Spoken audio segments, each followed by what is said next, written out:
இயேசுநாதா, உந்தன் தயவால் என்னை நடத்தும். தன் சேயை மறந்து விட்டாலும் மறவேன் உன்னை என்றதாலே ஸ்தோத்திரம். தாய் தன் சேயை மறந்து விட்டாலும் மறவேன் உன்னை என்றதாலே ஸ்தோத்திரம். வரைந்திரண்டோ உமுள்ளங்கையில் வல்லவா எந்தன் புகலிடமே.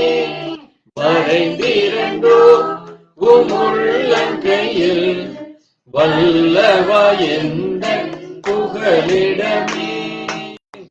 என்னை மறவா இயேசுநாதா, உந்தன் தயவா என்னை நடத்தும். ஓராய் கைவிடேனே கலங்கிடீரே என்றதாலே ஸ்தோத்திரம். தீக்கச்சோராய் கைவிடேனே கலங்கிடீரே என்றதாலே ஸ்தோத்திரம். நீரறியா யாரும் நேரிடா என் தலை முடியும் எண்ணினரே. நீரறியா யாரும் நேரிடா என் தலை முடியும் எண்ணினரே. என்னை மறவா இயேசுநாதா, உந்தன் தயவா என்னை நடத்தும். எலும்புமாயுதம் வாய்த்திடாதே என்றதாலே ஸ்தோத்திரம். உனக்கெதிராய் எழும்புமாயுதம் வாய்த்திடாதே என்றதாலே ஸ்தோத்திரம்.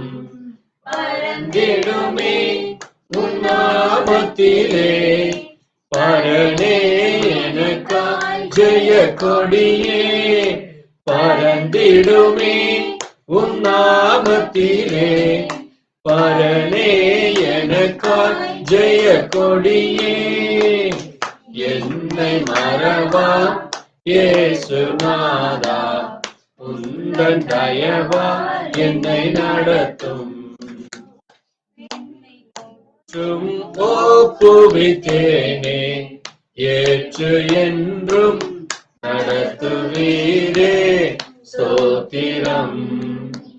என்னை மூற்றும் ஒப்புவித்தேனே ஏற்று என்றும் நடத்துவீரே ஸ்தோத்திரம். உம் வருகையிலே ஏழை என்னை சேர்த்திடுவேன். எப்படியும் உம் வருகையிலே ஏழை என்னை சேர்த்திடுமே. என்னை மறவா இயேசுநாதா, உந்தன் தயவா என்னை நடத்தும். அல்லேலூயா. ஆமென். கர்த்தர் தாமே மகிமைப்படுவாராக.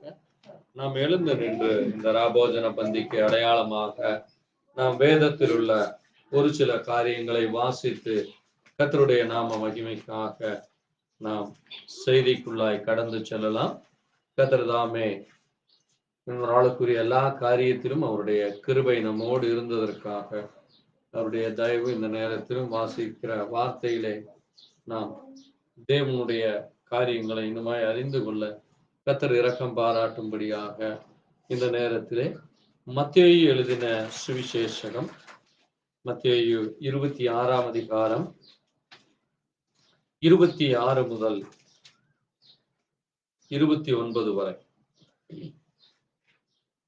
மத்தேயு 26:26 வாசிக்கலாம். அவர்கள் போஜனம் பண்ணுகையில் இயேசு அப்பத்தை எடுத்து ஆசீர்வதித்து அதை பிட்டு சீசர்களுக்கு கொடுத்து, நீங்கள் வாங்கி புசியுங்கள், இது என்னுடைய சரீரமாய் இருக்கிறது என்றார். பின்பு பாத்திரத்தையும் எடுத்து ஸ்தோத்திரம் பண்ணி அவர்களுக்கு கொடுத்து, நீங்கள் எல்லாரும் இதிலே பானம் பண்ணுங்கள். இது பாவ மன்னிப்பு உண்டாகும்படி அநேகருக்காக சிந்தப்படுகிற புது உடன்படிக்கைக்குரிய என்னுடைய இரத்தமாய் இருக்கிறது. இது முதல் இந்த திராட்சை பழ ரசத்தை நவமானதாய் உங்களோட கூட என் பிதாவின் ராஜ்யத்திலே நான் பானம் பண்ணும் நாள் வரைக்கும் இதை பானம் பண்ணுவதில்லை என்று உங்களுக்கு சொல்லுகிறேன் என்றார். ஆமென். வாசித்த வார்த்தையை கர்த்தர் தாமே ஆசீர்வதிக்கும்படியா ஜெபிக்கலாம். எங்களை நேசிக்கிற எங்கள் நல்ல ஆண்டவரே, கர்த்தராகிய இயேசு கிறிஸ்துவின் அருமையான வேளையில தகப்பனே, உடைய சத்திய வார்த்தை வாசிக்கும் நீர் எந்த நோக்கத்திற்கா இந்த காரியத்தை நடத்தினீர், அதனுடைய அர்த்தம், அதனுடைய மகத்துவங்கள், அதனுடைய வெளிப்பாடுகளை அறிந்து கொள்ள இதோ இந்த வார்த்தைகளை வாசிக்கிறவன் அதை சிந்திக்க கடவன் என்று சொன்னீரப்பா. வார்த்தைகளை வாசித்த இந்த நேரத்தில் சிந்திக்க நீர் எங்களுக்கு கிருபை கொடுத்தற்காய் சொல்லுவோம். இதிலே சொல்லப்பட்ட காரியத்தை உணர்ந்து கொள்ள எங்களுக்கு ஞானத்தை தருகிற தேவனாய் இருப்பதற்காய் சொல்லுவோம். புரிந்து கொள்ள எங்களுக்கு உணர்வை கொடுக்கிற காய் சொல்லுவோம். வார்த்தையின் மூலமாய் நீர் எங்களோடு கூட பேச போற காய் சொல்லுவோம். உடைய நாம் ஒன்று மாத்திரம் மகிமைப்படுத்தும். இது வந்துள்ள ஒவ்வொரு தேவ பிள்ளைகளையும், உம்முடைய பிள்ளைகளையும், உம்முடைய விசுவாசிகளையும், உண்மை விசுவாசிக்கிற பிள்ளைகள் எவ்விதமா இதை கை கொள்ள வேண்டும், எப்படியா இதில் கீழ்ப்படிந்து நடக்க வேண்டும், அவர்களுக்காக நீர் என்ன செய்து வைத்திருக்கிறீர், என்ன செய்ய சித்தமா இருக்கிறீர் என்று உணர்ந்து கொள்ளத்தக்கதாக, புரிந்து கொள்ளத்தக்க தேவ கிருபையைத்தார். தேவ நாம் ஒன்று மாத்திரம் மகிமைப்படுத்தும். எல்லாவற்றையும் இயேசு கிறிஸ்து என்னுடைய பரிசுத்த நாமத்திலே உட்காரலாம். ஆண்டவராகிய இயேசு கிறிஸ்துவின் இனிய நாமத்திலே உங்களுக்கு மறுபடியுமாய் வாழ்த்துல சொல்கிறேன். தேவனுடைய பெரிதான கிருபையினாலே நாம் மறுபடியுமாக இந்த மாதத்திற்குரிய இந்த ராபோஜன பந்தியை நாம் பங்கு கொள்ள கர்த்தர் நமக்கு கிருபை கொடுத்திருக்கிறார். இந்த ராபோஜனம் என்பது அது ஆங்கிலத்திலே கம்யூனியன், அது ஒரு இணைப்பாக இருக்கிறது. அது மட்டுமல்ல, தேவனுடைய பிள்ளைகளாகிய நமக்கு அது தேவனோடு கூட இருக்கிற அந்த உறவை குறித்தும், தேவனுடைய பிள்ளைகளுக்கு தேவன் என்ன காரியத்தை செய்திருக்கிறார், அது எதற்காக அது செய்யப்பட்டது, அதனுடைய நோக்கம் என்ன, அது பழைய ஏற்பாட்டிலே என்ன சொல்லப்பட்டது, புதிய ஏற்பாட்டிலே அது எவ்விதமாக நமக்கு அது கீழ்ப்படிய வேண்டும், புறஜாதிகளாகி நமக்கு அது எவ்விதமாக அது நடந்து கொண்டிருக்கிறது, அதை புரிந்து கொள்ள, உணர்ந்து கொள்ள தேவனுடைய கிருபை நமக்கு கிடைக்குமாக நாம் ஜெபத்தோடு இந்த இடத்துல கூடி வந்திருக்கிறோம். இந்த நேரத்திலே வாசிக்கப்பட்ட இந்த ராபோஜனம் என்பது இது பழைய ஏற்பாட்டிலே முதலாக அனுசரிக்கப்பட்டது என்று நாம் அறிந்திருக்கிறோம். ஆமென். அது பழைய ஏற்பாட்டிலே இஸ்ரவேலர்கள் அங்கே எகிப்திலே அடிமைகளாக இருந்த பொழுது, எகிப்து தேசத்திலே அவர்கள் அடிமைப்பட்ட பொழுது தேவன் அவர்களுக்கு ஒரு பெரிதான ஒரு விடுதலையை கொடுத்து, அந்த விடுதலைக்கு அவர்கள் புறப்படுவதற்கு முன்பாக தேவன் ஒரு காரியத்தை அவர்களுக்கு செய்யும்படியாக கட்டளை கொடுக்கிறார். ஆமென். அதற்கு பெயர் தான் என்னது? பஸ்கா, பாஸ் ஓவர் என்று ஆங்கிலத்திலே பெயர். அதை கடந்து செல்லும்படியாக, அந்த மரணத்தை கடந்து, அந்த விடுதலையிலிருந்து, அங்கே அடிமைத்தனத்திலிருந்து அவர்கள் கடந்து செல்லும்படியாக அவர்களுக்கு தேவன் கொடுக்கப்பட்ட காரியம்தான் என்னது? பஸ்கா. அதைத்தான் இப்பொழுது வாசித்த மத்தேயு 26:19 வாசிக்கலாம்.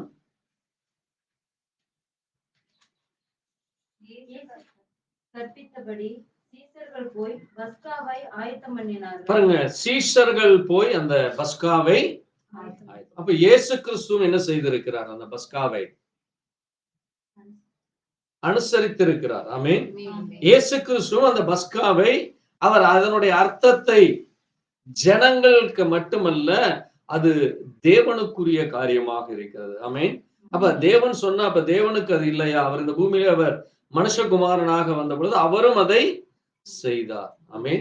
அப்ப அவர் செய்ததை நாம் செய்ய வேண்டும் என்று நமக்கும் கட்டளை கொடுத்திருக்கிறார். ஆமென். பாருங்க, அதனாலதான் நீங்க வாசிக்கிறப்போ அங்கே அவர் சொல்லுகிறார், அங்கே அவர் சொல்ல காரியம் என்னது? அங்கே ஒரு முக்கியமான காரியம், அது 26 சொல்றார், இந்த அப்பத்தை எடுத்து இதை பிட்டு நீங்கள் இதை வாங்கி புசியுங்கள், இது என்னுடைய சரீரமாய் இருக்கிறது. அங்கே பஸ்கா என்பது பழைய ஏற்பாட்டிலே யாத்திராகமம் 12ஆம் அதிகாரத்திலே வாசிக்கும் பொழுது ஒரு ஆட்டுக்குட்டிக்கு அடையாளமாக இருக்கிறது. ஒரு குடும்பத்திலே ஒரு ஆடு அடிக்கப்பட வேண்டும். அந்த குடும்பத்திலே 4 பேர் 8 பேர் எவ்வளவு பேர் இருந்தாலும் அந்த ஆட்டை அவர்கள் அதை புசிக்க, அதை கை கொள்ளும்படியாக, அந்த பஸ்காவை அவர்கள் அனுசரிக்கும்படியாக தேவன் அதை கொடுத்தார். ஆகவே அதை அவர்கள் என்ன செய்தார்கள்? அதை சரியானபடி செய்து அதை புசித்து, அதை புசிக்கிறப்ப அவர்களுக்குள்ளாக ஒரு தீவிரம் இருந்ததை பார்க்கிறோம். ஆமென். அவர்களுக்குள்ளாக ஒரு தீவிரம் இருக்கிறது. அதை விரைந்து செய்து அங்கே தேவனுடைய காரியத்தை அவர்கள் செய்யும்படியாக அவர்கள் அதை செய்தார்கள். இன்றைக்கும் நம்ம ஆபோஜனம் என்னும் பொழுது நம்ம என்ன செய்ய வேண்டும்? ஏதோ ஒரு சோம்பேறித்தனமா அசால்ட்டாக, சரி இந்த மாசம் முடியல அடுத்த மாசம் பண்ணுவோம், இல்ல இந்த மாசம் தேவையா இல்லையா என்று யோசித்து கொண்டு, அல்லது ஏதாவது ஒரு சாக்கு போக்கு சொல்லிக்கொண்டு நாம் இருக்காதபடி தேவனுக்குரியதை நாம் என்ன செய்ய வேண்டும்? கனத்தோடு செய்ய வேண்டும். அவருக்கு ஒரு மரியாதையை கொடுக்க வேண்டும். ஏனென்றால் அது ஆண்டவர் என்ன சொல்லுகிறார் என்றால், இந்த பஸ்கா என்பது இப்பொழுது புதிய ஏற்பாட்டிலே இருக்கிற விசுவாசிகளாகிய நமக்கு எப்படிப்பட்ட காரியமாக இருக்கிறது? 28ஆம் வசனம் சொல்லுது, இது பாவ மன்னிப்பு உண்டாகும்படி அநேகருக்காக சிந்தப்படுகிற புது உடன்படிக்கைக்குரிய என்னுடைய இரத்தமாய் இருக்கிறது. ஆமென். இது எப்படிப்பட்டதாக? தேவன் நமக்கு ஒரு புதிய உடன்படிக்கையை கொடுக்கிறார். ஒரு புதிய என்ன ஒரு உடன்படிக்கையாம? பாவ மன்னிப்பு, பாவத்தினுடைய அட்டோன்மெண்ட். அதை ஆங்கிலத்தில் என்ன சொல்லுவார்கள்? அட்டோன்மெண்ட் என்று சொல்லுவோம். ஆங்கிலத்தில் அதை வாசிக்கலாம். எடுத்து சீக்கிரம் வாசிப்போம். ஆங்கிலத்திலே வாசிக்கலாம்.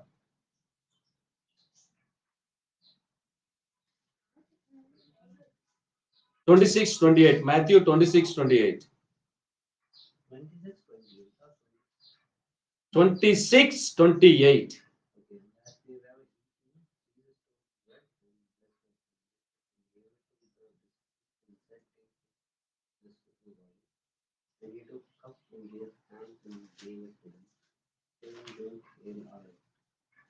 This is my body of New Testament, which is shed for many of the rescues of sin. Loudly your voice, bit loudly your voice. Read. And as they were eating, Jesus took the bread and blessed it and broke it and gave it to the disciples and said, "Take, eat, this is my body." This is my body. And he took the cup and gave thanks and gave it to them, saying, "Drink ye all of it." Drink ye all of it. அப்ப நீங்க இதை அனைவரும் புசிக்க வேண்டும். அது மட்டுமல்ல, இங்கே தமிழிலே அதை சரியாக மொழிபெயர்த்திருக்கிறாங்க. அதுதான் முக்கிய காரியம். பாவ மன்னிப்பு உண்டாகும்படி, பாவ மன்னிப்பு உண்டாவதற்கு அது என்னவாக இருக்கிறதாமா? அநேகருக்காக சிந்தப்படுகிற ஒரு புது உடன்படிக்கையாக இருக்கிறது என்று நம்ம அதை பார்க்க முடிகிறது. அது மட்டுமல்ல, அங்கே சொல்லப்படுகிறது, ஆண்டவர் என்ன செய்கிறாராமா? 29ஆம் வசனத்துல,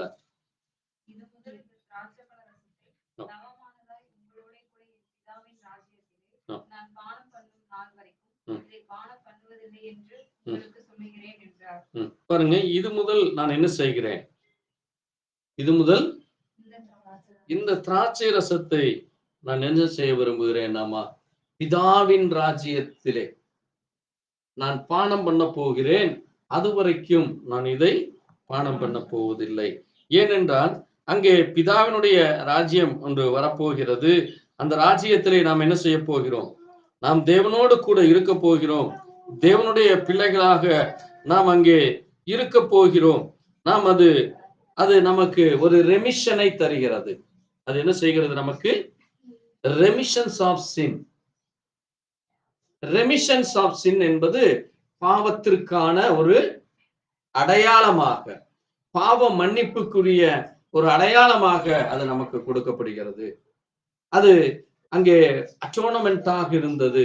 அது ஒரு தேவனுடைய பிள்ளைகளுக்கு கொடுக்கப்படுகிற ஒரு அடையாளத்திற்காக அது தேவன் நமக்காக செய்த ஒரு காரியமாக இருக்கிறது.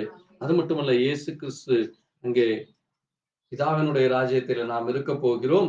அங்கே நம்மோடு கூட அவர் மறுபடியும் அதை எடுத்துக்கொள்ள போகிறார். ஆமென்.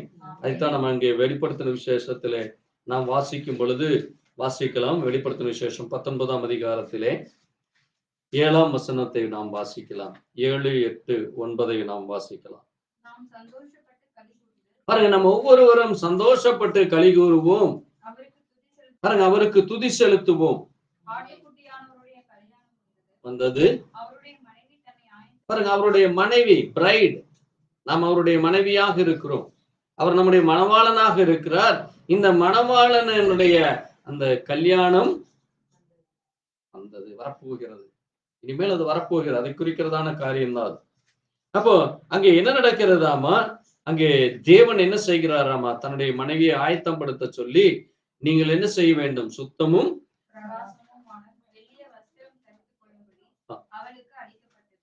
அந்த மெல்லிய வஸ்திரம் பரிசுத்தவான்களுடைய நீதி. பாருங்க, நீங்கள் செய்கிற சரியான காரியங்கள், ரிச்னஸ், நீங்கள் செய்கிற சரியான ஒரு காரியமாக அது இருக்கிறது.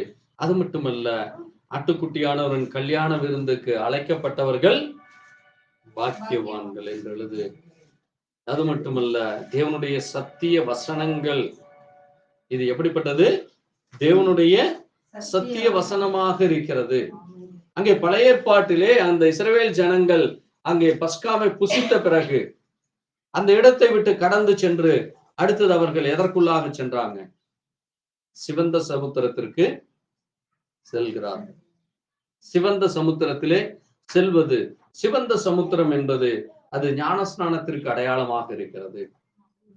தேவனுடைய பிள்ளைகள் அங்கே பாவ செய்த கிரியைகள், பாவத்திலே இருக்கிற ஜனங்கள் இயேசு கிறிஸ்துவை எனக்காக மரித்தார், எனக்காக ஜீவனை கொடுத்தார், என்னுடைய பாவங்கள் எல்லாம் கழுவப்பட்டது என்பதற்கு அடையாளமாக அந்த சிவந்த சமுத்திரத்திலே அங்கே அவர்கள் கடந்து சென்று அவர்களுடைய பாவங்கள் எல்லாம் அங்கே முழுவதுமாக கழுவப்படுகிறதை நம்ம பார்க்க முடிகிறது. அதனாலதான் பாருங்க, அவர்களுக்கு எதிராக வந்த எல்லோரையும் தேவன் அங்கே அழித்து போட்டார். அதனால பிசாசு நமக்கு தந்திரம் செய்வான். அவன் ஒரு ஏமாற்றுக்காரன். உங்களை எப்படியாகிலும் பாவத்திலே அடிமைத்தனம் படுத்தி கொண்டு நீங்கள் அழிந்து போக வேண்டும், தேவனோடு கூட நீங்கள் நித்திய ஜீவனை பெற்றுக் கொள்ளக்கூடாது, நீங்க தேவனுடைய பிள்ளைகள் என்கிற அந்த அதிகாரத்தை அவன் என்ன செய்கிறான்? பிடுங்கி வைத்துக் கொள்ள பார்க்கிறான். அந்த அதிகாரத்தை நீங்கள் பெற்றுக்கொள்ள முடியாதபடி உங்களை மாம்ச இச்சைகளிலும் உலக அசுத்தங்களிலும் அங்கே அவிசுவாசங்களிலும் அங்கே அவன் உங்களை கட்டி போட்டு வைத்துக் கொள்ள விரும்புகிறான். அப்ப அந்த அடிமைத்தனத்தில் இருந்து தேவ பிள்ளைகளுக்கு விடுதலை கொடுக்கிறார். பாருங்க, இஸ்ரவேல் ஜனங்கள் அங்கே நீங்க யோசுவாவை வாசிக்கிறப்போ ஒரு காரியத்தை நம்ம பார்க்கிறோம். வாசிக்கலாம். யோசுவா 2ஆம் அதிகாரத்திலே, யோசுவா 2ஆம் அதிகாரத்திலே வாசிப்போம். 1ஆம் வசனத்தை வாசிக்கலாம். சீக்கிரம் வாசிப்போம். யோசுவா 2ஆம் அதிகாரம் 1 மற்றும் 2 சீக்கிரம் வாசிப்போம். நூனின் குமாரனாகிய யோசுவா சித்தீமிலிருந்து வேவுக்காரராகிய 2 மனுஷரை ரகசியமாய் வேவு பார்க்கும்படி அனுப்பி, நீங்கள் போய் தேசத்தையும் எரிகோவையும் பார்க்குவார்கள் என்றான். அவர்கள் போய் ராகாப் என்னும் பெயர் கொண்ட வேசியின் வீட்டுக்குள் பிரவேசித்து அங்கே தங்கினார்கள். போதும். பாருங்க, இங்கே ராகாப் என்பவள், அவள் ஒரு எரிகோ பட்டணத்தை சார்ந்த ஒரு புறஜாதியாக இருக்கிறார். ஆமென். இப்ப இஸ்ரவேல் ஜனங்களுக்கு மட்டுமல்ல, தேவனுடைய பிள்ளைகளாகிய அவர்களை விசுவாசிக்கிற புறஜாதிகளுக்கு ஒரு அடையாளமாக இங்கே ராகாப் பேசி இருக்கிறார். புறஜாதிகளுக்கு அடையாளமாக இந்த ராகாப் பேசி இருக்கிறார். இவள் என்ன செய்கிறாள்? இவளுக்கு அங்கே தேவன் ஒரு பாதுகாப்பை கொடுக்கும்படியா அங்கே தேவனுடைய பிள்ளைகள் அந்த பட்டணத்தை வேவு பார்க்க வரும் பொழுது இவளுடைய வீட்டுக்கு வர்றாங்க. இவருடைய வீட்டிற்கு வருகிறார்கள். அங்க நீங்க பார்க்கிறப்போ நீங்க வாசிக்கலாம். 3ஆம் வசனத்தை வாசிங்க.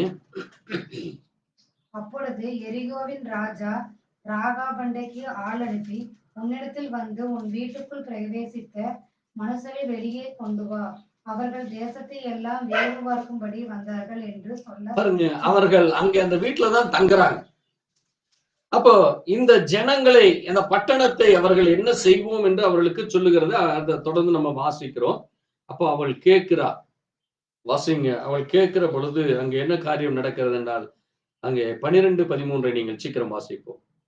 இப்போதும் நான் உங்களுக்கு தயவு செய்தபடியினால் நீங்களும் என் தகப்பன் குடும்பத்துக்கு தயவு செய்வோம் என்று கர்த்தர் பேரில் எனக்கு பாருங்க, அவ கேட்கிறா. தேவனுடைய பிள்ளைகளுக்கு அவள் பாதுகாப்பு கொடுத்த பிறகு, நீங்க இந்த ஸ்தலத்தை நீங்க அழிக்கிறப்போ எனக்கும் என்னுடைய தகப்பன் குடும்பத்துக்கும் தயவு செய்ய வேண்டும் என்று சொல்லும் பொழுது, நீங்கள் என் தகப்பனையும் என் தாயையும் என் சகோதரரையும் என் சகோதரிகளையும் அவளுக்கு உண்டான எல்லாவற்றையும் உயிரோடு வைக்க வேண்டும்.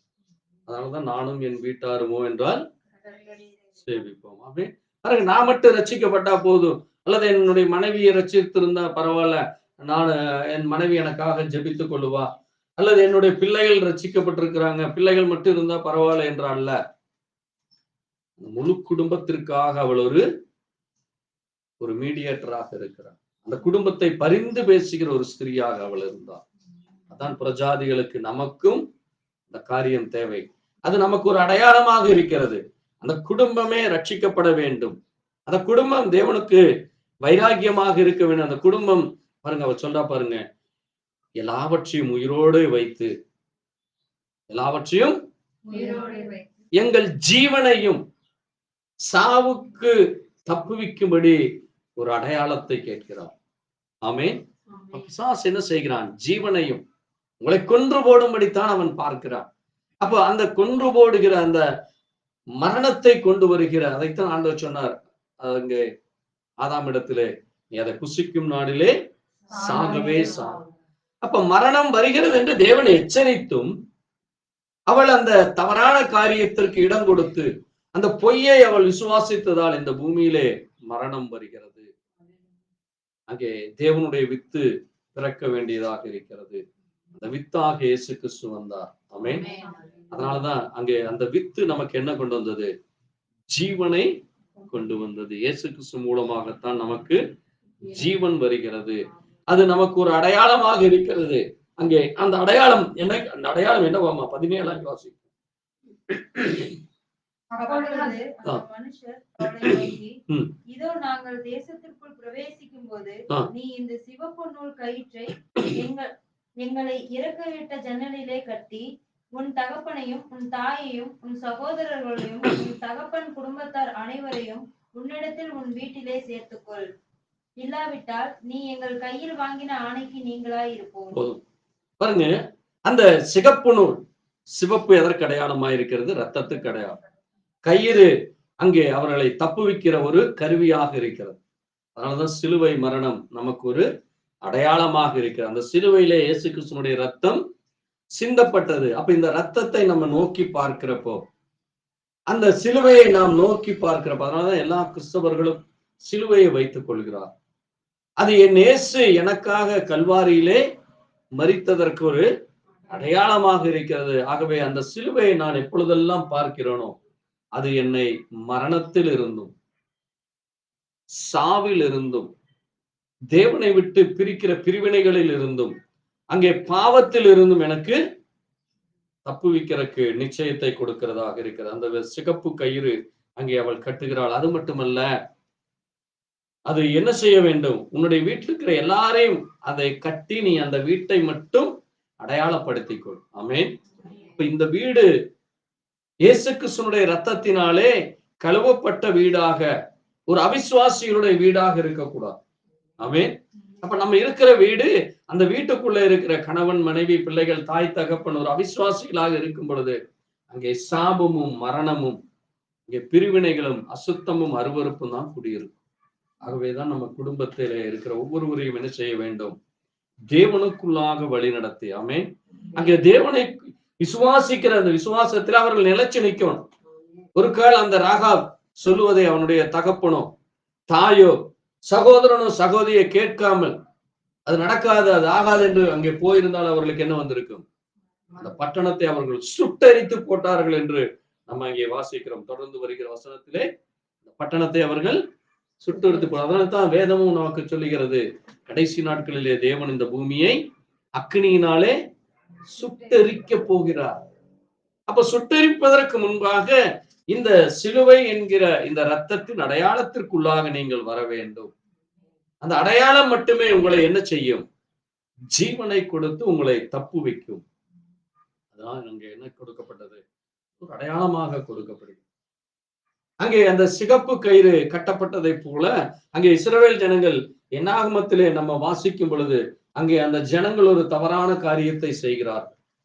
அந்த இஸ்ரவேல் ஜனங்கள் தேவனை விசுவாசிக்காதபடி தேவனை அங்கே பரீட்சை பார்க்கிறார். அங்கே பார்க்கிறப்போ ஆண்டவர் என்ன அனுப்புனாரு? கொள்ளுவாய் சர்பத்தை அனுப்புகிறார். ஆமே. அந்த கொள்ளுவாய் சர்பத்தை அனுப்பும் பொழுது அந்த கொள்ளுவாய் சர்பம் அவர்களை கடித்ததினால அங்க என்ன வந்தது? மரணம் வந்தது. அங்கே மரணம் வருகிறது. அந்த மரணத்தை தப்புவிக்கும்படியாக அங்கே என்ன கொடுக்கப்படுது? அந்த கொள்ளுவாய் சர்பத்திற்காக ஒரு அங்கே நீங்க வாசிக்கிறப்போ அங்கே அவர்களை தப்புவிக்கும்படியாக அங்கே அவர்களை அந்த காரியத்திலிருந்து விடுதலை கொடுக்கும்படியாக தேவன் அந்த கொள்ளுவாய் சர்பத்தை போல ஒரு சர்பத்தை அங்கே மேலே எடுத்து நிறுத்துவதை நம்ம அங்க பார்க்க முடிகிறது. அந்த சர்ப்பம் அவர்களுக்கு என்னத்தை கொண்டு வந்து கொடுத்ததாமா? அதை நோக்கி பார்க்கிறவன் என்ன செய்யப்பட்டான்? ரட்சிக்கப்பட்டான். அவர்களுக்கு அங்கே மரணம் இல்லை. அவர்களுக்கு அங்கே என்ன கொண்டு வந்தது? ஜீவனை கொண்டு வந்ததாக இருக்கிறது. அது அவர்களுக்கு தேவனுடைய வார்த்தைகளை அதை விசுவாசிக்கும்படியாக அவர்களுக்கு மிக பெரிதான ஒரு ஆசீர்வாதத்தை அது கொண்டு வந்ததாக இருக்கிறது. அவர்களுக்கு அது ஒரு பெரிதான காரியத்தை செய்யும்படியாக தேவனுடைய வார்த்தையை அவர்கள் முழுவதுமாக விசுவாசிக்கும்படியாக அந்த வார்த்தையின்படி அங்கே தேவனுக்காக அவர்கள் உண்மை உத்தமமான இருதயத்தோடு இருக்கும்படியாக கர்த்தர் ஒரு பெரிதான காரியத்தை செய்கிறதை நம்ம பார்க்கிறோம். ஆமென். தேவன் ஒவ்வொரு நாளும் தன்னுடைய பிள்ளைகளை என்ன செய்ய விரும்புகிறார்? தேவனுடைய பிள்ளைகளுக்கு கர்த்தர் பெரிதான காரியங்களை செய்ய ஒவ்வொரு நாளும் கர்த்தருடைய வார்த்தையின்படி ஜீவிக்கத்தக்கதாக அவர்களுக்கு கூட நின்று அவர்களை மரணத்தில் இருந்தும் பாவத்தில் இருந்தும் மீறுதல்களில் இருந்தும் அவர்களை காப்பாற்றுகிறார். ஆமென். கர்த்தருடைய வார்த்தை அவ்விதமாகத்தான் அங்கே ஒவ்வொரு நாளும் தன்னுடைய பிள்ளைகளை பாதுகாக்கிறது. அங்கே நம்ம பார்க்கும் பொழுது அது நமக்கு என்ன கொண்டு வருகிறதாமா? சாபத்திலிருந்து மீறுதல்களில் இருந்து அங்கே தேவனுடைய வார்த்தைக்கு அவர்கள் விரோதமாய் எழுந்து நிற்கிற பொழுது அந்த விரோதத்திலிருந்து அவர்களை அது பாதுகாக்கிறதாக இருக்கிறது. ஆகவேதான் பாருங்க, இயேசு கிறிஸ்து அங்கே அந்த கொள்ளுவாய் சர்ப்பம் எப்படி அடையாளமாக இருந்ததோ அந்த சர்ப்பத்தை, அந்த வெண்கல சர்ப்பத்தை பார்த்த பொழுது, வெண்கலம் எதற்கு அடையாளமாக இருக்கிறது? வெண்கலம் நியாய தீர்ப்புக்கு அடையாளமாக இருக்கிறது. சொல்லுகிற காரியத்தை எல்லாம் புரிஞ்சு வச்சுக்கொண்டு ஒரு தடவை கேட்டா அடுத்த தடவை திருப்பி சொல்லுங்க. அப்பதான் உங்களுக்கு அது புரிந்து கொள்ள முடியுதா? உங்களுடைய இருதயத்தில் இருக்கா? அது உங்களை உணர்வுள்ள மனிதனாக, ஒரு வார்த்தையின்படி ஜீவிக்கிற மனிதனாக நீங்கள் இருக்கிறீர்களா? அல்லது ஏதோ ஒரு சும்மா காதலை கேட்டுட்டு அந்த உலகத்தானை போல விட்டு விடுகிறவர்களாக நம்ம இருக்கக்கூடாது. ஆமென். ஏனென்றால் அந்த வார்த்தை தான் நம்ம என்ன செய்கிறது? ஜீவனை கொண்டு வருகிறது. அந்த வார்த்தை அது தேவனுடைய வார்த்தை. அது அப்போ தேவனுடைய பிள்ளைகள் அந்த வார்த்தையை சொல்லும் பொழுது அதை புரிந்து கொள்கிறவர்களாக இருக்க வேண்டும். அதை உணர்ந்து கொள்கிற இருதயம் நமக்கு வேண்டும். கடமைக்காக நம்ம ஜீவியம் இருக்கும் பொழுது அது இந்த உலகத்தானுக்கு ஆகன காரியமாக இருக்கு. இந்த உலகத்தான் தான் அப்படி இருக்கிறான். அதனாலதான் பாருங்க, தேவனுடைய பிள்ளைகள் நாம் என்ன செய்யப்படுகிறோம்? அம்மா வாசிங்க, ரோமர் 6ஆம் அதிகாரம் 3:4 வாசிக்கலாம். ரோமர் 3:4 வாசிக்கலாம். ரோமர் 6ஆம் அதிகாரம் 3:4 சீக்கிரம் வாசிக்கலாம். இயேசுவுக்குள்ளாக ஞானஸ்நானம் பெற்ற நாம் அனைவரும் அவருடைய மரணத்துக்குள்ளாக ஞானஸ்நானம் பெற்றதை அறியாமல் இருக்கிறீர்களா? மேலும் பிதாவின் மகிமையினாலே கிறிஸ்து மரித்தோரிலிருந்து எழுப்பப்பட்டது போல நாமும் புதிதான ஜீவன் உள்ளவர்களாய் நடந்து கொள்ளும்படிக்கு அவருடைய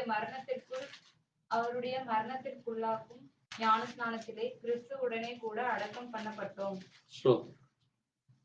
பாருங்க, இங்க நீங்க என்ன செய்யப்பட்டிருக்கிறீங்களாமா? என்ன செய்யப்பட்டிருக்கிறீங்களாமா?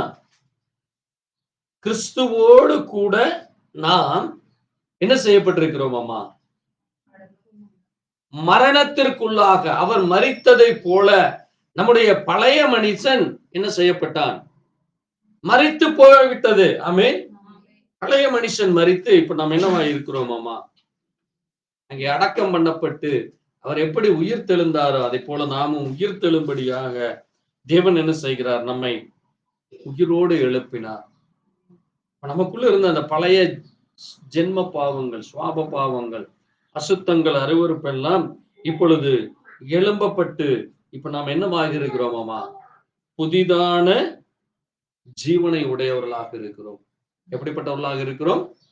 புதிய ஜீவன் நமக்கு இருக்கிறது. அந்த புதிய ஜீவன் நம்மை என்ன செய்கிறது? அங்கே தேவனோடு கூட வசனம் சொல்லுது, நாம் கிறிஸ்துவோடு கூட மரித்தோமானால் அவரோடு கூட பிழைத்தும் இருப்போம். ஆகவே பாருங்கள், கிறிஸ்து மரித்தோரிலிருந்து எழுந்தது போல அவருக்கு இனி மரணம் இல்லை. மரணம் இனி அவரை ஆண்டு கொள்வதில்லை. அவர் மரித்து பாவத்திற்காக ஒரு தரம் மரித்தார். அவர் பிழைத்திருக்கிறது தேவனுக்கு என்று பிழைத்திருக்கிறார். ஆமென். அவர் தேவனாக இருக்கிறார். இப்போ நம்மை நியாயந்திருக்கிற நியாயாதிபதியாக அவர் இருக்கிறார். ஆமென். அதனாலதான் யாக்கோபிலே நீங்க வாசிக்கிறப்போ இதோ நியாயாதிபதி வாசற்படி அண்டே வந்து நிற்கிறார். வாசிங்க, யாக்கோபு 5:9 வாசிப்போம். சீக்கிரம் எடுத்து வாசிப்போம். சகோதரரே, நீங்கள் நியாயம் தீர்க்கப்படாதபடிக்கு ஒருவருக்கொருவர் விரோதமாய் முறையிடாதிருங்கள். இதோ நியாயாதிபதி வாசற்படியில் நிற்கிறார். பாருங்க, நியாயாதிபதி வாசற்படி அண்டே வந்து நிற்கிறார். அப்போ தேவன் இந்த பூமியை நியாயந்தீர்க்க வரப்போகிறார். அங்கே நியாயந்தீர்க்க வரப்போகிற அந்த நியாயாதிபதி யார் என்று சொல்லுகிறதாமா? வாசிப்போம். வெளிப்படுத்தல் 3:20 ஆண்டவர் சொல்லுகிறார். பாருங்க, 1ஆம் அதிகாரத்திலே நம்ம வாசிக்கிறோம். அங்கே மரித்தேன், ஆனாலும் இதோ சதா காலங்களிலும் உயிரோடு இருக்கிறேன் என்று சொல்லுகிறார். அந்த இயேசு, அந்த கர்த்தராகிய இயேசு கிறிஸ்து இங்கே சொல்லுகிறார். வாசிப்போம். வெளிப்படுத்தல் விசேஷம் 3:20 இதோ நான் வாசற்படி அன்றே நின்று தட்டுகிறேன். ஒருவன் என் சத்தத்தை கேட்டு கதவை திறந்தார்.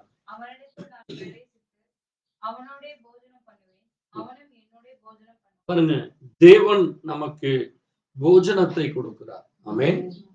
தேவன் நமக்கு ஒரு அருமையான ஒரு போஜனத்தை ஏற்படுத்தி, ஏதோ உலக பிரகாரமாக உலக மனிதன் கொடுக்கிற உலக பிரகாரமான காரியம் அல்ல. தேவனுக்கென்று தேவனுடைய வார்த்தையின்படி நீங்கள் பரிசுத்தத்தோடு இருக்க வேண்டும் என்று அந்த உண்மையான உத்தமமான இருதயத்தோடு இருக்கும்படியாக கொடுக்கிற ஒரு காரியமாக இருக்கிறது. ஆமென். அப்ப பாருங்க, அந்த போஜனம் எப்படிப்பட்ட போஜனமாக இருக்கிறதாமா? ஒரு பரிசுத்தம் உள்ள ஒரு போஜனம். ஆமென். ஏனென்றால் நம்முடைய தேவன் அவர் பரிசுத்தம் உள்ளவராய் இருக்கிறார். ஆகவே இதை எடுக்கிறவர்கள் எப்படி இருக்க வேண்டுமாமா? பரிசுத்தத்தோடு இருக்க வேண்டும். அதைத்தான் 1 கொரிந்தியர் 11ஆம் அதிகாரத்திலே அப்போஸ்தலனாகிய பவுல் சொல்லுவதை நாம் வாசிக்கலாம். 1 கொரிந்தியர் 11ஆம் அதிகாரத்திலே வாசிப்போம். 25, 26, 27, 28 வாசிப்போம். சீக்கிரம் வாசிப்போம். போஜனம் பண்ணின பின்பு அவர் அந்தபடியே பாத்திரத்தையும் எடுத்து, இது என் இரத்தத்தினாலாகிய புதிய உடன்படிக்கையாய் இருக்கிறது. நீங்கள் இதை பானம் பண்ணும் போதெல்லாம் என்னை நினைவு கூறும்படி இதை செய்யுங்கள் என்றார். ஆகையால் நீங்கள் இந்த அப்பத்தை புசித்து இந்த அப்பத்தை புசித்து இந்த பாத்திரத்திலே பானம் பண்ணும் பொழுதெல்லாம் கர்த்தர் வருமளவும் அவருடைய மரணத்தை தெரிவிக்கிறீர்கள். பாருங்க, இப்படி இருக்க எவன் அபாத்திரமாய் அப்பத்தை புசித்து அந்த பாத்திரத்தில் பானம் பண்ணுகிறான் அவன் கர்த்தருடைய சரீரத்தையும் இரத்தத்தையும் குறித்து குற்றமுள்ளவனாய் இருப்பான். அப்ப பாருங்க, இப்ப நீங்க அந்த குற்ற உணர்வோடு எடுக்கக்கூடாது, ஒரு அவிசுவாசத்தோடு இருக்கக்கூடாது, ஒரு சரீரத்திலே அல்லது உங்களுடைய சிந்தையிலோ ஒரு குற்ற உணர்வோடு நீங்கள் இருக்கக்கூடாது. ஒரு பரிசுத்தம் உள்ளவர்களாக உண்மையுள்ளவர்களாக நீங்க அதிலே எடுக்க வேண்டும். அதனாலதான் உங்களில் அநேகர் பலவீனரும் வியாதி உள்ளவர்களும் அநேகர் நித்திரையும் அடைந்திருக்கிறார். தேவனுடைய வார்த்தை நீங்க உண்மையாய் கடைபிடிக்கும் பொழுது, ஒரு பரிசுத்தத்தோடு அதை கடைபிடிக்கும் பொழுது, உண்மையான உத்தமமான இருதயத்தை கடைபிடிக்கும் பொழுது தேவன் நமக்கு மகிமையான காரியங்களை செய்கிறார். ஆமென். ஏதோ ஒரு விளையாட்டுக்காக, ஏதோ இது ஒரு கடமை, வாரம் சபையில போய் உட்கார்ந்து எந்திரிக்கிற மாதிரி இது ஒரு கடமை என்று அந்த உணர்வோடு அல்ல. இது ஏதோ செய்ய சொல்லி இருக்கிறார்கள், நாங்கள் செய்கிறோம் என்று ஒரு கடமைக்காக நாம் இதை செய்யக்கூடாது. அது ஒரு கனமுள்ளதாக இருக்கிறது, அது ஒரு பரிசுத்தம் உள்ளதாக இருக்கிறது. அது மட்டுமல்ல, அது நம்முடைய பழைய மனுஷனை, பழைய பாவ மனுஷனை அங்கே ஒவ்வொரு நாளும் கொன்று போடும்படியாக அந்த இரத்தமும் அந்த ஜீவனுடைய அந்த வார்த்தையாகிய அந்த அப்பமும் நமக்குள்ளாக இருக்கிறது. அதனாலதான் வேதத்தை குறித்து சொல்லும் பொழுது நாம் ஒரு முறை சொன்னா அதை நினைவு வைத்துக் கொள்ள வேண்டும். நம்முடைய சரீரத்திலே தேவன் உங்களுக்கு கம்ப்யூட்டரை என்ன இருக்கோ சூப்பர் கம்ப்யூட்டரை விட பவர் நமக்கு கொடுத்திருக்கார். ஒரு வசனத்தை ஒரு முறை வாசித்தா அடுத்த முறை வாசிப்பதற்கு முன்பாக அது எந்த அதிகாரம் எந்த வசனம் என்று நினைவுபடுத்த நம்முடைய மெமரி பவர் இருக்கிறது.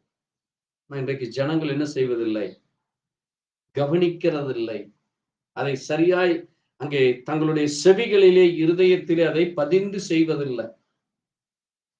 ஒரு வசனம் சொன்னா அந்த வசனம் இந்த அதிகாரம் இந்த வசனத்தில் இருக்கு என்று உடனடியாக அதை தேடி எடுக்கிற, அதைத்தான் கர்த்தருடைய புஸ்தகத்திலே தேடி வாசியுங்கள்.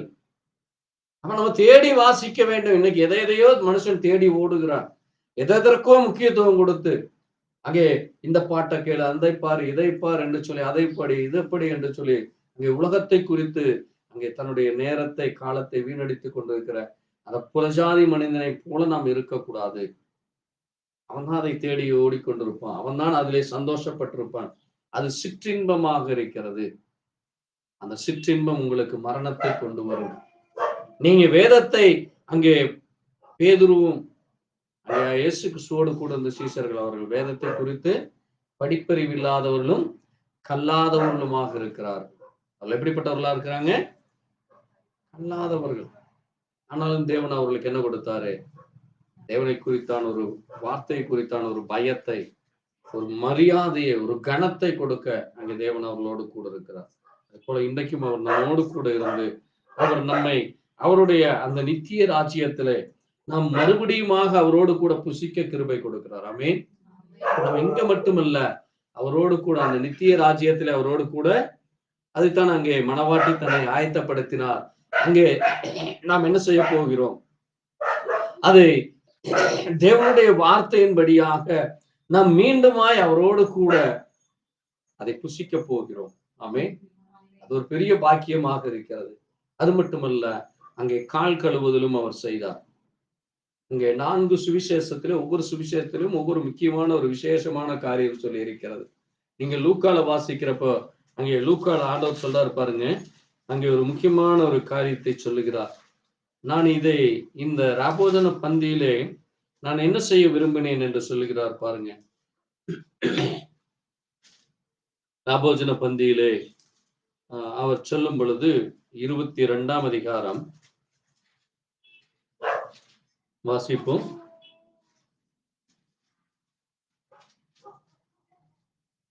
15 வாசிக்கலாம். அப்பொழுது அவர் அவர்களை நோக்கி, நான் பாடுபடுகிறதற்கு முன்னே உங்களுடனே கூட இந்த பஸ்காவை புசிக்க மிகவும் ஆசையாயிருந்தேன். தேவனுடைய ராஜ்யத்திலே இது நிறைவேறும் அளவும் நான் இனி இதை புசிப்பதில்லை என்று உங்களுக்கு சொல்லுகிறேன் என்று சொல்லி அவர் பாருங்க, அந்த பஸ்காவை புசிக்க அவருக்கு என்ன இருந்ததாமா? ஆசை, டிசையர். ஆங்கிலத்துல சொல்லுது, அவருக்கு ஒரு டிசையர் இருந்தது. இன்னைக்கு உலக மனுஷன் ஒவ்வொன்றை குறிச்சு விருப்பப்பட்டு ஓடுகிறான். எனக்கு இந்த ஹோட்டல்ல சாப்பிட்டா நல்லா இருக்கு, அந்த போய் அதை சாப்பிட்டா நல்லா இருக்கு, இதை சாப்பிட்டா நல்லா இருக்கு என்று ஆசையாக எதையோ செய்து கொள்ளாங்க அவன் ஓடிக்கொண்டிருக்கிறான். இயேசு சொல்றாரு, நான் இந்த பஸ்காவை புசிக்க மிகவும் ஆசை. அவருக்கு இந்த ஒரு ஆசை இருக்குது. ஆமென். வேதத்துல வேற எங்கேயுமே எனக்கு இந்த ஆசைன்னு அவர் சொல்லல. இந்த ஒரே ஒரு ஆசை அவருக்குள்ள இருக்கிறது. என்னது? பஸ்காவை புசிக்க வேண்டும். அவருக்குள்ள ஒரு தாகம் இருந்தது. என்ன தாகம்? ஜனங்கள் ஜீவ தண்ணீராகிய அந்த தாகத்தை குடிக்க வேண்டும். அதனாலதான் யோவான் 6ஆம் அதிகாரத்துல சொன்னார், தாகமாய் இருக்கிறவர்களே நீங்க என்னிடத்துல பாருங்க, நான் உங்களுக்கு என்ன கொடுக்கிறேன்? நான் உங்களுக்கு, வாசிங்க யோவான் 6ஆம் அதிகாரத்துல, யோவான் 6 48 49 வாசிக்கலாம். ஜீவ அப்பம் நானே, உங்கள் பிதாக்கள் வானத்திற்கு மன்னாவை புசித்திருந்தாலும் மரித்தார்கள். இதை புசிக்கிறவன் மறியாமல் இருக்கும்படி வானத்திலிருந்து இறங்கின அப்பம் இது. பாருங்க, நானே ஜீவ அப்பம். இந்த அப்பம் எங்கிருந்து வந்தது? வானத்திலிருந்து வந்த ஜீவம். இந்த அப்பத்தை புசிக்கிறவன் என்னென்றைக்கும் பிழைப்பான். அதனாலதான் நம்மை பிழைக்கும்படியா நாம் ஒரு கால் சரீர பிரகாரமாய் நாம் மரித்து போகலாம். இன்னைக்கு இந்த 2000 வருடமாக இயேசு கிறிஸ்து விசுவாசிகள் மரித்து இருக்கலாம். நேற்று வரை அல்லது இந்த சாயங்காலம் 5 மணி வரை எத்தனையோ விசுவாசிகள் மரித்து இருக்கலாம். ஆனாலும் அந்த சரீரம் தான் அங்கே அந்த மண்ணுக்குள்ளாக போகிறது. அவர்களுடைய ஆத்துமா எங்க இருக்குது? தேவனோடு கூட. அவருடைய ஆத்துமா அங்கே தேவன் பாதுகாப்பை கொடுக்கிறார். அந்த மனிதனை அவர் உயிரோடு எழுப்புகிறார். ஆமென். பாருங்க 54 சொல்றாரு பாருங்க, என் மாம்சத்தை புசித்து என் ரத்தத்தை பானம் பண்ணினவனுக்கு நித்திய ஜீவன், நான் அவனை கடைசி நாளிலே எழுப்புவேன். அங்கே தேவனுடைய வருகை இந்த பூமிக்கு வரப்போகிறது. அந்த 1000 வருட அரசாட்சிக்கு முன்பாக அவர் எடுத்துக்கொள்ளப்படுதல் முடிந்து பிறகு அங்கே மறுரூபப்படுத்தி அங்கே தேவனுடைய பிள்ளைகளுக்கு இந்த பூமியை 1000 வருடம் அரசாட்சி செய்ய போகிறோம். ஆமென். அதற்கு பிறகுதான் நியாயத்தீர்ப்பு. அங்கே கோபமாக யுத்தத்துக்கு பிறகு நியாயத்தீர்ப்பு வந்து முழு உலகமும் அழிக்கப்பட்டு முழு அவிசுவாசிகளும் மறித்த பிறகு இந்த பூமியானது முற்றிலுமாக தேவனுடைய ராஜ்யமாக மாறி போகிறது. இப்பொழுது யாருடைய ராஜ்யமாக இருக்கிறது? இது பிசாசுனுடைய ராஜ்யம். அதனாலதான் அவனுடைய பிள்ளைகள் அங்கே இது எங்களுடைய ராஜ்யம், நாங்கள் இந்த ராஜ்யத்தை கட்டுவோம், அதை கட்டுவோம், இதை கட்டுவோம் என்று சொல்லிக்கொண்டு, ஆகவே தேவனுடைய பிள்ளைகளாகி நமக்கு தேவனுடைய ராஜ்யத்திற்காய் காத்து கொண்டிருக்கோம். அதே போல யோவான் 7ஆம் அதிகாரத்தில் ஆண்டவர் சொல்றாரு, 37ஆம் வசனத்துல வாசிங்க. பண்டிகையின் கடைசி நாளாகிய பிரதான நாளிலே இயேசு நின்று சத்தமிட்டு, ஒருவன் தாகமாயிருந்தால் பாருங்க, ஒருவன் தாகமாயிருந்தால் என்னிடத்தில் வந்து பானம் பண்ண கடவன், வேத வாக்கியம் சொல்லுகிறபடி என்னிடத்தில் விசுவாசமாய் இருக்கிறவன் அவனுடைய உள்ளத்திலிருந்து ஜீவ தண்ணீர் உள்ள நதிகள் ஓடும். ஆமென். அப்ப தேவன் நமக்கு ஜீவ அப்பமாக இருக்கிறார், ஜீவ தண்ணீராக இருக்கிறார். அப்ப நமக்கு ஜீவ தண்ணீரையே அவர் கொடுத்திருக்கிறார். ஆமென். பாருங்க, அப்போ தேவனுடைய பிள்ளைகளுக்கு தேவன் எல்லா காரியத்தையும் செய்ய வல்லவராக இருக்கிறார். ஆகவே இந்த நேரத்திலே நாம் தொடர்ந்து தேவனுக்குரிய காரியத்தை நாம் செய்யும்படியாக நாம் அங்கே இயேசு கிறிஸ்து அவருடைய சரீரம் எனக்காக ஒரு தரம் பலி செலுத்தப்பட்டது. அது நாம் பரிசுத்தமாக்கப்படும்படியாக இருக்கும்படியாக நாம் அங்கே வாசிக்கலாம். எபிரேயர் 9ஆம் அதிகாரத்திலே 10ஆம் அதிகாரத்திலே சொல்லி இருக்கிறது 9ஆம் வசனத்திலே, தேவனுடைய சித்தத்தை நிறைவேற்றும்படி வருகிறேன், இயேசு கிறிஸ்துடைய சரீரம் ஒரே தரம் பலியிட்டனாலே அந்த சித்தத்தின்படி நாம் என்ன ஆயிருக்கிறோம்? அம்மா சீக்கிரம் வாசிப்போம்.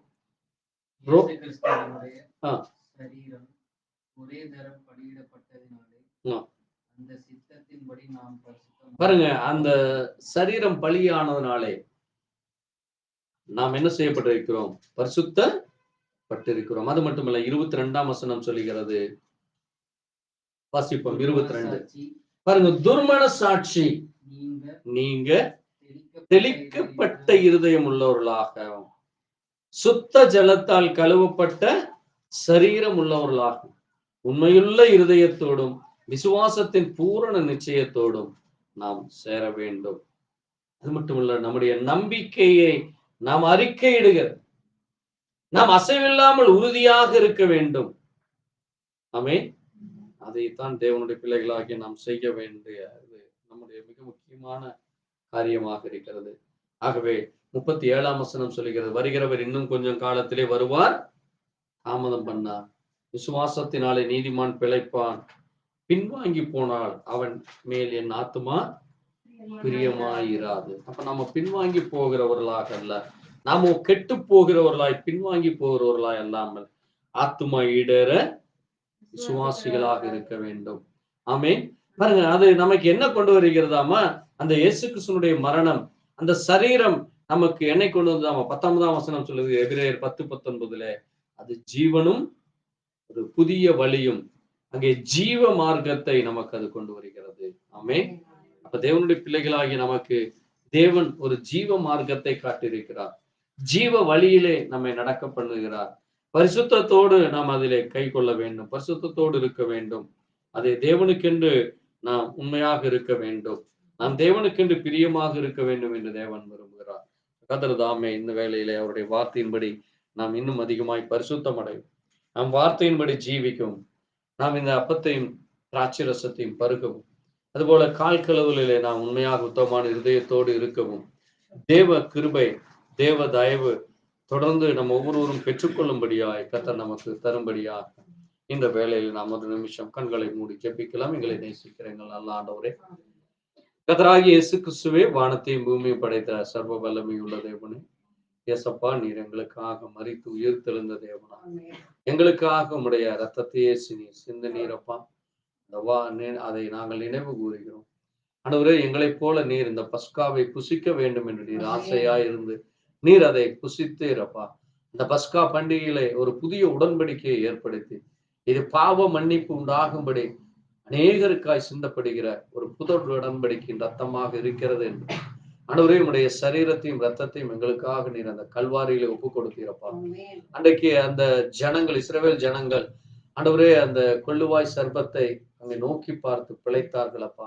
இன்றைக்கு நாங்கள் நீர் எங்களுக்காக அந்த கண்மலை ஆகிய நீர், அதோ அந்த கல்வாரியிலே நீர் எங்களுக்காக உயர்த்தப்பட்ட பொழுது, நீர் எங்களுக்காக அந்த சிலுவையிலே உடைய ரத்தத்தை சிந்தி மரித்த பொழுது, அதை நோக்கி பார்க்கிற நாங்களும் பிழைக்கிற எங்களுக்கு கிருபை கொடுத்தீரப்பா. அந்த சிலுவை மரணத்திலே எங்களுக்கு ஜீவன் உண்டு. அந்த சிலுவை மரணம் எங்களை பரிசுத்தப்படுத்துகிறது. அது எங்களை நித்திய ஜீவனிலே வழிநடத்துகிறதா. ஆண்டவரே, உம்முடைய ராஜ்யத்திலே நாங்கள் உம்மோடு கூட என்னென்றைக்கும் இருக்கத்தக்கதாக எங்களை வழிநடத்துகிறதப்பா. அந்த ஜீவ பாதையை தருகிறது, புதிய மார்க்கத்தை எங்களுக்கு உண்டு பண்ணுகிறதப்பா. அதை நாங்கள் விசுவாசத்தோடு அனுசரிக்கும். இது அந்த ராபோஜன பந்து ஏதோ ஒரு கடமைக்காக இல்லாதபடி, ஏதோ செய்ய வேண்டுமே என்ற ஒரு உணர்வோடாக செய்யாதபடி, அதை உண்மை உத்தமான இருதயத்தோடு அன்றைக்கு இஸ்ரவேலர்களுக்கு அந்த பஸ்கா என்பது அவர்களுக்கு மீட்பை தந்தது, ரட்சிப்பை தந்தது, விடுதலையை தந்ததப்பா. அதே போல எங்களுக்கும் இது பாவ மன்னிப்பையும் ரட்சிப்பையும் மீட்பையும் தருகிறதாக இருக்கிறது என்ற உணர்வோடும், அது மட்டுமல்ல, இது சகோதர சிநேகிதத்திற்கு அடையாளமாக இருக்கிறது. நாங்கள் ஒருவரை ஒருவர் தாழ்த்தி, நாங்கள் ஒன்றுமில்லை, நாங்கள் ஒவ்வொருவரும் சகோதரர்களும் சகோதரிகளுமாய் இருக்கிறோம் என்று அந்த உணர்வோடு செய்ய வேண்டும். அங்கே ராகாப் வேசி தன்னுடைய தாய், தகப்பன், சகோதரர்கள், சகோதரிகளை அவள் ஒன்று சேர்த்து அந்த எரிகோ பட்டணம் அங்கே அது சுட்டரிக்கப்பட்ட பொழுது அவர்கள் அங்கே தப்பித்து போனார்கள். கத்தாவே, அந்த ராகாப் வழியாக ஆண்டவரே கத்தாவே, நாங்கள் பார்க்கிறோம் தாவீது பிறக்கிறான். இந்த தாவீதின் சந்ததியிலே நீர் எங்களுக்காக குமாரனாய் வந்தீரப்பா. நீ தாவீதின் குமாரன் என்று வேதம் சொல்லுகிறதப்பா. அப்படிப்பட்ட அந்த மகத்துவமான காரியங்களை நீர் செய்ய வல்லவராய் இருக்கிறீர்.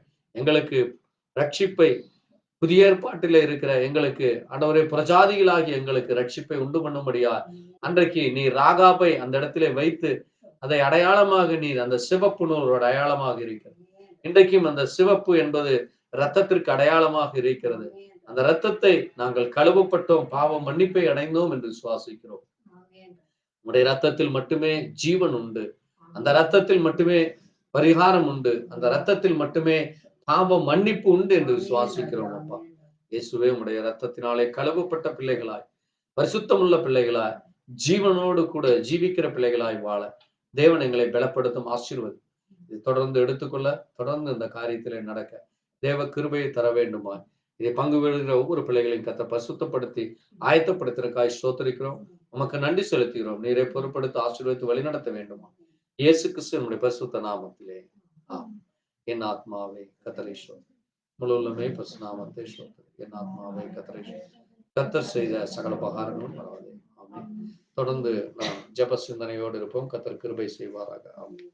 ஸ்தோத்திரம் ஆண்டவரே, ஸ்தோத்திரிக்கிறோம், ஸ்தோத்திரிக்கிறோம், ஸ்தோத்திரம், ஸ்தோத்திரம் ஆண்டவரே.